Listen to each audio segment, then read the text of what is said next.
So welcome to the Diplomat on BRICS TV. It's good to have you here. My name is Stephen Taylor. It's a brand new show and I've got to sit still because this chair is so I like doing this thing, man. But anyway, welcome to the show. It's good to have you here. And thank you to my crew and my technical team as well for the amazing work behind the scenes.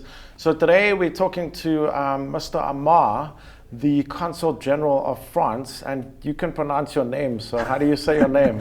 Hello, thank you for having me, Stephen. My name is Laurent Amar. Laurent. Yeah, I'm very pleased and honored to... No, thank you. On the first show. To be on your first yes. show, yeah. So tell me your background, where you grew up, where you were born. Okay, I was born actually in Morocco, but I was raised in France. I'm French, obviously, as a Consul General of France, and I did all my study in Paris. I studied business and political science, and finally I entered the civil service. Yes. In the Ministry of Foreign Affairs. So how does that work? How do you become part of the civil service as a diplomat, as a Consul General? Do you have to? What do you have to do? Okay. I know that each country is different. What is your country? So it's really part of the foreign service.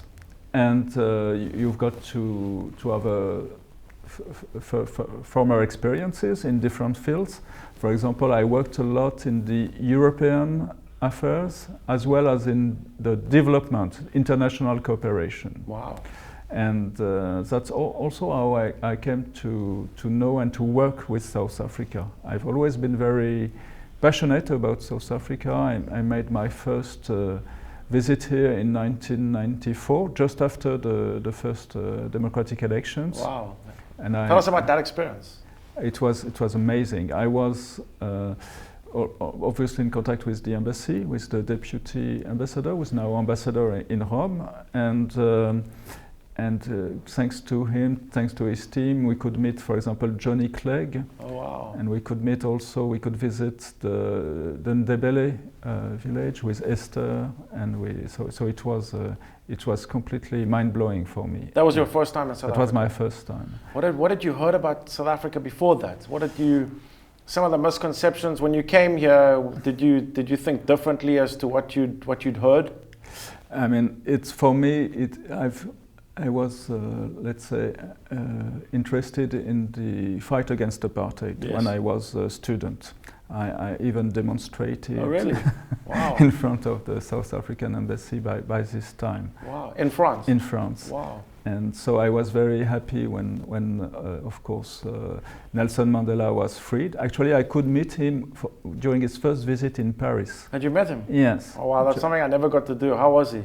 I mean, it was a very short. I just saw him, but he was very impressive, very tall, and inspired a lot of respect. It was at the National Assembly in France. I remember very well. Were you nervous? Yeah. Were you nervous in meeting him? Yes, obviously. I mean, it was completely incredible for me. Yes, yeah. And after I came back to South Africa, when I was working for sustainable development, I was in the Durban conference on climate change. Oh yes. Which was very important because it paved the way really for the Paris Agreement and really the first global agreement to fight climate change. And after I worked with the French Development Agency on development project in South Africa in the field of renewable energy, in the field of water, in the field of infrastructure, sustainable infrastructure. So for me it was very important it was almost a dream to be posted here, especially in Cape Town, because it's your first post. It's not my first, but before that I had been posted in Europe, in Greece, and also as a Consul General. No, as a member of the embassy. Okay, so this is your first full role as a Consul General, definitely. Wow. Yeah. And that feeling coming here to Cape Town to fulfill that role? Yes, it was amazing. Of course, Cape Town is a fantastic city, and the people are so interesting in all different fields. Very welcoming, very very positive, I would say, even if there are huge challenges, but there's a lot of goodwill, and that makes you very optimistic for the future of the country. And I could meet also here amazing people, for example, Dennis Goldberg, who died. I had the opportunity to meet him several times, and it was also quite an exceptional character. I would say a real hero as a person. Absolutely, he is. And tell me about the role of a Consul General. What is a Consul General? What do you do? I would say it's really twofold. We have to take care of the French community, either living on a permanent basis or visiting Cape Town. So when they have, when they have to renew their identity documents, when they have a child, when they get married, for example, they go to the consulate. Okay. We also have a French school here in Cape Town. So that's an important part of the role. But the second part is also essential. It's to reach out to the South African people here, to follow, for example, what happens in the parliament in Cape Town, to follow projects, cultural, economic, social projects with a whole range of partners in Cape Town. And we are also here because we are relatively far from the embassy in Pretoria. Yes. So we are also here as a link with the. So what does your area cover as Consul General? What is your area that you cover? So it's basically the 3 Cape provinces, so Western, Eastern, and Northern Cape, and St Helena. Wow. That's also that's a big area. That's a big area, and that's also interesting for us, St Helena, because that's the place where Napoleon died. Yes. We'll let's say commemorate the second centenary of his death next year. For somebody that's simple like me, where is St Helena? It's just right in the middle of the Atlantic. Oh, really? Completely in the middle. So it's on the west coast of Africa? Yes. Oh, wow. Yes. I didn't know that. Yeah. So I must go back to my history teacher and say, what did you teach me? But anyway. So, and since, for 2 years you can reach St Helena with flights, which makes it easier. So I could visit St Helena last year. It was quite an amazing experience as well. Wow. That's amazing. I must go have a look at that. I'm learning a lot here. Thank you. It's beautiful. It's a beautiful place. Yes. And of course they need more visitors because they're quite isolated. So is it a country? It belongs, no, it's part of it's a territory belonging to the United Kingdom. All right. Yeah. Okay, so it's like how many people? Is it like a village or a town or a city? Very much so. Oh, really? I mean, there are small villages, but all in all, not more than 5,000 inhabitants. So they know each other very well, and it's quite unique. Sure, it's quite. I'd love to visit that. That's amazing. Yeah. Sure. So your area covers quite a big. So you're the only Consul General in South Africa for France? No, I've got my colleague. A woman called Sonia in Johannesburg, and she's responsible for the rest of the territory of South Africa. Okay, so you're the one side, she's the other side, and then you've got the ambassador. Yeah. Okay. And tell us about some of the projects that you are involved in here in South Africa with Cape Town and France. Yes, we've got a lot of projects, so it's difficult to highlight one of them, but for example, we work in the cultural field with the theater, for example, with Baxter Theater. We had the French plays translated into English and performed in the Baxter Theater. Wow. We work also also very much in the tech. To support Cape Town, Silicon Cape actually as a vibrant place for innovation, and we've got a lot of projects there. Organizing conferences, supporting directly some startups, having also a joint incubator, French-South African. So it's also an example of cooperation. We are also working on cooperation with the Robben Island Museum. Oh wow! I'm very proud of that, to help them, keep their archives, digitalize their archives, and make them available to the general public. Have you been to Robben Island? Oh, many times. Oh, really? Actually, that's the first. I've never been, so I don't know if I'm actually South African. I must go. You know that the first thing I wanted to do when I arrived. So like maybe 2 days after I arrived, I went there. And obviously, anytime we've got an official visit, yes, including ministers, yes, we go to Robben Island. Okay. That's all right, so we are with the Diplomat. It is on BRICS TV, and if you'd like to interact with the show, you're more than welcome to do that. At Stephen Taylor SA is my social media, Facebook, Twitter, and Instagram, at Stephen Taylor SA. We are going to take a break, and we'll be back with the Consul General in a moment.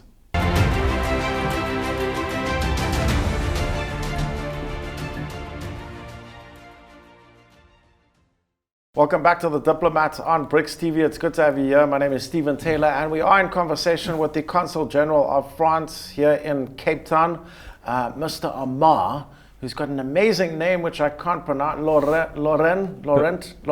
Perfect. Laurent. Laurent. Yes. Oh, like the French player from Arsenal, Laurent. Similar to that. Yes. Is it similar? Laurent Koscielny. Yes, many French players are called Laurent. Yes, that's right. Laurent Okay. Blanc. Yes, yes, that's right. Okay, I'm getting there. We'll get there. Yeah. So we were talking about some of the projects that you are involved in here in South Africa. Also, something interesting that was going to happen was that the French president was going to visit Cape Town, was going to visit South Africa. That has been obviously postponed due to the coronavirus pandemic that is happening at the moment. Tell us about that. Of course, the relationship between France and South Africa is quite strong. Yes, our president received an invitation from President Cyril Ramaphosa to visit South Africa, and we were very busy working on that until, of course, the sanitary crisis erupted. So it was planned to take place in May. Yes. That was the best option we had, and obviously the circumstances do not allow this visit to take place as planned. But I'm very confident it will happen. It will happen soon, because the relationship between France and South Africa is very strong. There's a good connection between the two presidents. We're now both part of the Security Council. South Africa is also chairing African Union. Yes. So there's a really, and of course, as I must say, in this show, South Africa is a very important member of the BRICS. So it's really essential that we develop this good bilateral relation, and we are facing also similar challenges. I must say, either global challenges. Yes. As I said, South Africa has always played a big role in fighting climate change. Yes. But also on more internal aspects, we also have to fight inequalities, and we also work. That's also part of the projects we are developing here with UCT, like how to analyze, how to better approach the inequalities in emerging countries. You know what is amazing, though? I know that we're going through a bit of a negative time in the world with the coronavirus, but there are a few positives to take out of this. I mean, if you think about the price of petrol, that has come down quite a lot. If you think of now families getting to spend more time with one another, maybe not ideal, maybe not the way that they wanted to, but they are. So there are some positives to take out of this. And yes, it is challenging, it is difficult. And obviously, coming from yourself, you actually contracted the COVID-19 coronavirus. Tell us a bit about that and how you felt and how you thought that you needed to go get tested. Yes.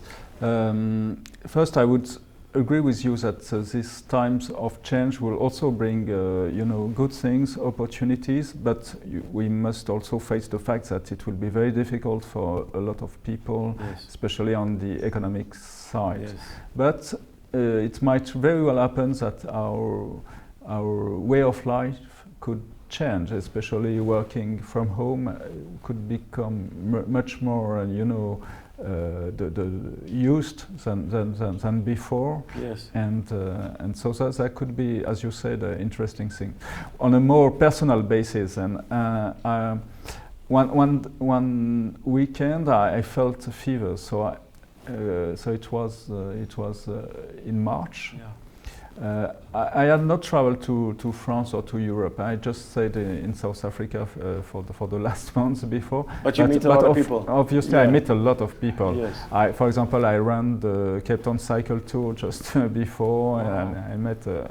And my job is to meet people and to shake hands. to shake hands. So even if in the last days before that, I avoided shaking hands already. But you cannot avoid everything. And so I felt feverish. So I stayed home.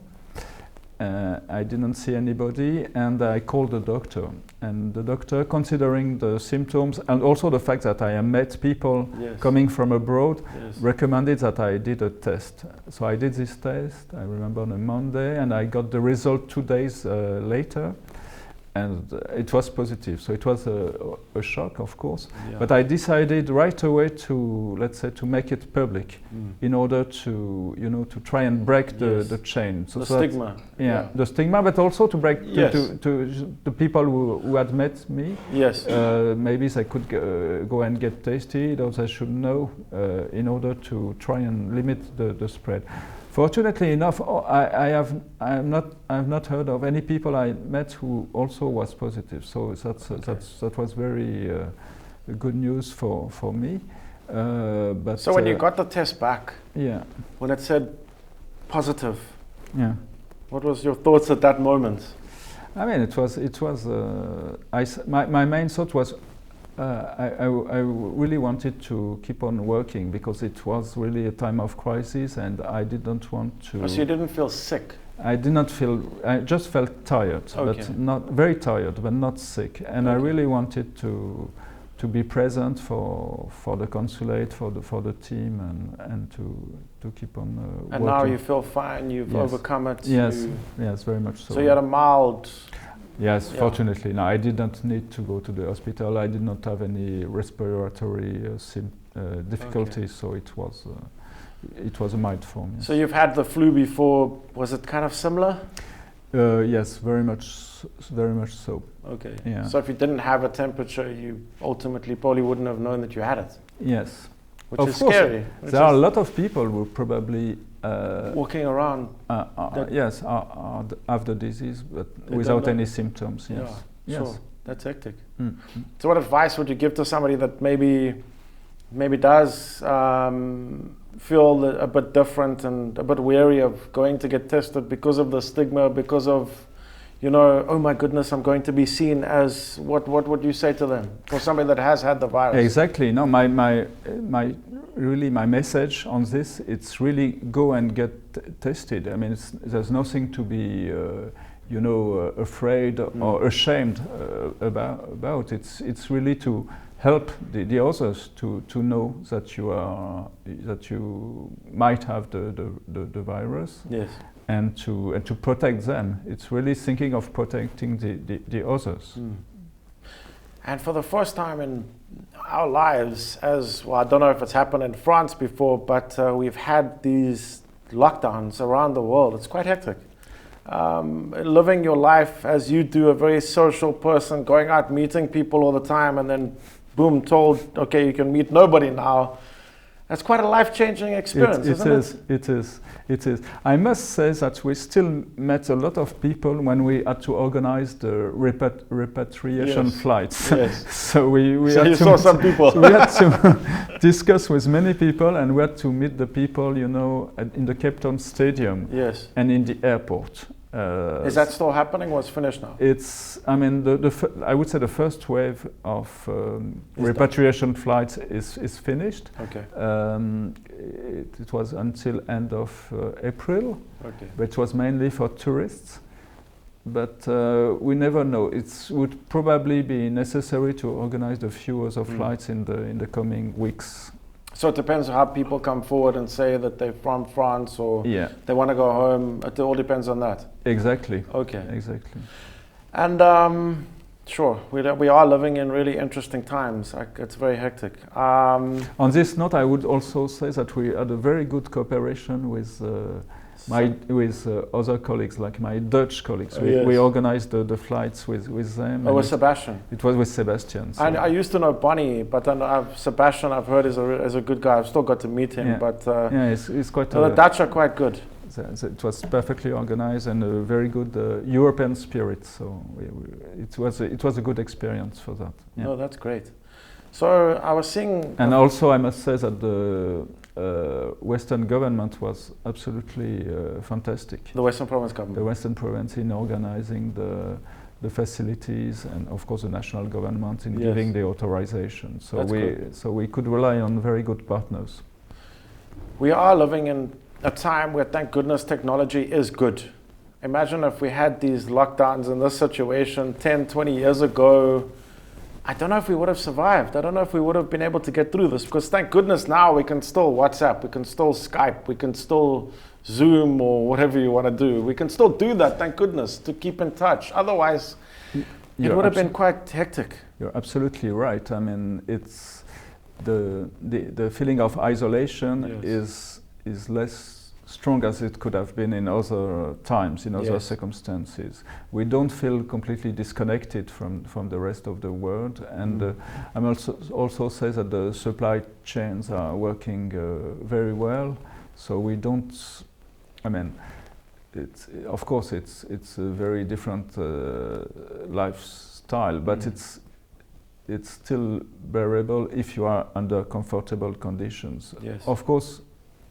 And I come back to the issue of inequalities for people who live in, the rest of the year also in very difficult conditions. It is even tougher. Yeah, so because they don't have the cell phone, they don't have the technology, maybe even a TV to stay connected. And they don't have the space also. Yeah. If you have to stay in your place, if it's a very small place, it's difficult. It can be tough.